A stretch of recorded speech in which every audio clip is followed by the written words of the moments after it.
इस साल के कुछ आंकड़े आपकी स्क्रीन पर आते हुए दिखाई पड़ेंगे। पहले तो ये साल बहुत ही इंटरेस्टिंग साल रहा, जबकि इस साल के अंदर कई सारे रिटर्न्स एग्जॉर्बिटेंट आते हुए दिखाई पड़े। निफ्टी में, सेंसेक्स में, मिड कैप में, स्मॉल कैप में। तो ये Nifty, Sensex, mid cap, small cap का रिटर्न आपकी स्क्रीन पर है।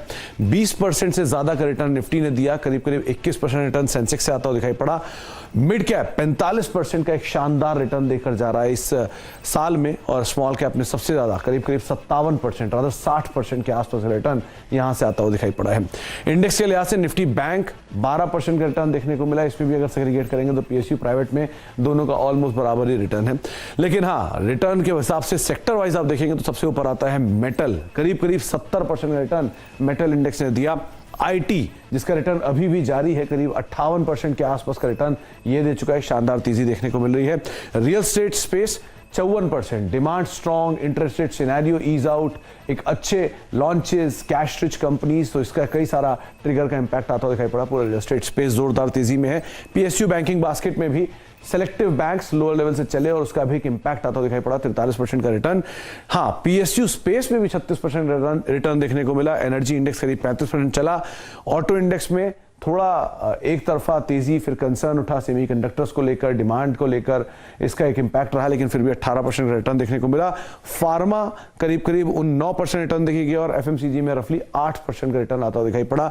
डिफेंसिव रहे, लेकिन फिर भी जो तेजी देखने को मिली वो फार्मा में 9% के आसपास आता हुआ दिखाई पड़ा।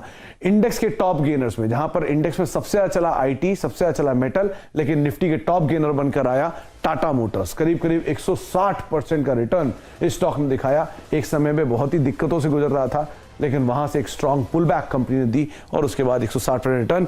हिंडाल्को दूसरा नाम, 89% रिटर्न यहां से आता हुआ दिखाई पड़ा। डिमांड सिनेरियो इंप्रूव हुआ, नए एक्विजिशंस कंपनी ने किए, उसका भी एक इंपैक्ट देखने को मिला। टेक महिंद्रा, आईटी का जाइंट, करीब करीब 84% का रिटर्न, और इस सेक्टर में लार्ज कैप के सबसे ज्यादा परफॉर्म करने वाले स्टॉक्स में से दो नाम जो रहे वो रहे टेक महिंद्रा और विप्रो, दोनों का एक जोरदार रिटर्न, करीब करीब 80 से 84% के आसपास रिटर्न यहां आता दिखाई पड़ा। टाटा स्टील, जहां पे टाटा स्टील बीएसएल का विलय और भी कई इवेंट, अच्छे नंबर्स और इन सब के ट्रिगर्स के बीच में टाटा स्टील में एक जोरदार तेजी बनते हुए दिखाई पड़ी। ग्रासिम प्रमोटर्स की तरफ से खरीदारी और सब्सिडरीज की परफॉर्मेंस में इंप्रूवमेंट, इसका एक इंपैक्ट ग्रासिम में देखने को मिला। 73% रिटर्न इस साल। एसबीआई पीएसयू बैंकिंग बास्केट में लीड करता हुआ करीब करीब 70% की तेजी। टाइटन में 54% का उछाल। इन्फोसिस ऑल टाइम हाइस पर ये दोनों शेयर इस साल पहुंचते हुए दिखाई पड़े, टाइटन और इन्फोसिस, दोनों में एक जोरदार तेजी बनते हुए दिखाई पड़ी। और आखिरी में अदानी पोर्ट, करीब करीब 50% का रिटर्न यहां से आता हुआ दिखाई पड़ा। तो निफ्टी के अगर टॉप गेनर्स की बात करेंगे तो इस साल इन कंपनियों ने बाजी मारी। हालांकि एचडीएफसी ग्रुप इस बारी बैकफुट पे रहा, पूरे ग्रुप के अंदर से कोई खास रिटर्न आता हुआ नहीं दिखाई पड़ा। आईटीसी पूरे साल एक लेवल पे रहा, वहां पर भी खास रिटर्न आता हुआ नहीं दिखाई पड़ा, लेकिन ये कुछ ऐसे नाम थे जहां पर एक जोरदार तेजी बनते हुए दिखाई पड़ी। चले, इस तरह के पूरे 21 का अंत हो रहा है और 2022 की शुरुआत होने जा रही है, तो कुछ आंकड़े आपके सामने रख देते हैं कि बीते साल में कुछ ऐसे स्टॉक्स जिन्होंने एक जोरदार रिटर्न दिया, मल्टी बैगर बन के सामने आए, और किस तरह की performance mid cap small cap में आते हुए दिखाई पड़ी, ये भी देख लेते हैं।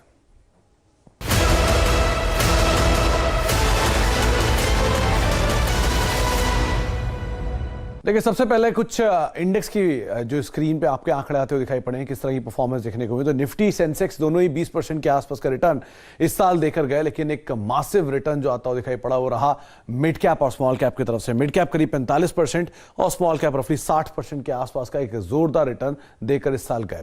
अच्छा, अब in mid cap small cap में कुछ ऐसे स्टॉक्स जिन्होंने एक बहुत बढ़िया तेजी दिखाई। तो मिड कैप में सबसे तेजी रही अदानी टोटल में 350% रिटर्न। जेएसडब्ल्यू एनर्जी एक समय पर लगातार अपर सर्किट लगते हुए दिखाई पड़े, 350% रिटर्न यहां रहा। गुजरात फ्लोरो करीब 300% रिटर्न यहां आता हुआ दिखाई पड़ा। KPIT tech, mid cap IT के उन दिग्गज शेयरों में जो कि 300% का रिटर्न इस साल देते हुए दिखाई पड़े, जबकि इंडेक्स में 50% के आसपास का रिटर्न था। और अदानी ट्रांसमिशन करीब 300% के आसपास रिटर्न यहां पर भी आता हुआ दिखाई पड़ा। तो मिड कैप में इन शेयरों में दमदार रिटर्न था। केपीआर मिल ऑल टाइम हाई पे शेयर कामकाज कर रहा है, 290% रिटर्न यहां देखने को मिला। हैप्पीएस्ट माइंड, आईटी का एक और जाइंट, जहां पे करीब करीब 350% रिटर्न। अदानी इंटरप्राइजेस, अदानी समूह की तीसरी मिड कैप कंपनी, जहां पे करीब 260% के आसपास रिटर्न रहा। आईईएक्स एक ऐसा समय था जब IRCTC और IEX लगातार तेजी दिखा रहे थे और निवेशकों को शानदार रिटर्न कमा कर दिया। उसके बाद इसमें एडजस्टमेंट्स भी आए, लेकिन करीब करीब 233% रिटर्न। और BSE इस शेयर में भी एक जोरदार तेजी देखने को मिली, जहां पर शेयर ने करीब 3 डिजिट से 4 डिजिट तक का सफर तय करते हुए दिखाई पड़े। इसके अलावा इस साल के स्मॉल कैप मल्टीबैगर्स में सबसे ऊपर नाम आता है TTML का। 2250% का एक ड्रीम रन इस स्टॉक ने दिखाया है। एक जबरदस्त तेजी स्टॉक की तरफ से आते हुए दिखाई पड़ी। पूना वाला फिनकॉप करीब करीब 450% रिटर्न इसमें देखने को मिला। मैक्स हेल्थ केयर रफली 200% रिटर्न इसने दिया। मिंडा इंडस्ट्रीज करीब करीब 200% रिटर्न।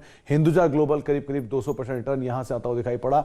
और उसके अलावा कुछ और नामों में पॉलीप्लेक्स 150%, तालना प्लेटफॉर्म पिछले साल का आउट परफॉर्मर और इस साल लगातार ये दूसरा साल जबकि 150% रिटर्न देता हुआ दिखाई पड़ा। ग्रीनवेल नॉर्टन, जिंदल स्टेनलेस, जहां पर मर्जर्स भी हैं इनकी दूसरी कंपनी के साथ, करीब 150% का रिटर्न। और DCM श्रीराम रफली 150% रिटर्न यहां से आता हुआ दिखाई पड़ा।